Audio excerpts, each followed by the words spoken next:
आणि पुढची बातमी मनसेतल्या वादाविषयी. देवानं बोलावल्याशिवाय भेटीला जाणार नाही अशी भूमिका घेणारे मनसे नेते प्रकाश महाजन आपल्या त्या भूमिकेवर काहीसे मवाळ झाल्याचं चित्र आहे. मनसेच्या इगतपुरीला झालेल्या मेळाव्यात बोलावण्यात न आल्यानं प्रकाश महाजन यांनी आपली नाराजी जाहीर बोलून दाखवली होती.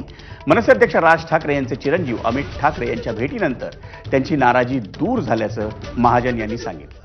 अमित ठाकरेंना भेटून आपलं मत व्यक्त करता आलं, त्यामुळे गैरसमज दूर झाल्याचं प्रकाश महाजन यांनी सांगितलं. ठाकरे बंधूंच्या युतीवर मी वक्तव्य करायला नको होती, माझ्याकडून चूक झाली ती मी मान्य करतो, अशीही प्रतिक्रिया प्रकाश महाजन यांनी एबीपी माझाशी बोलताना दिली.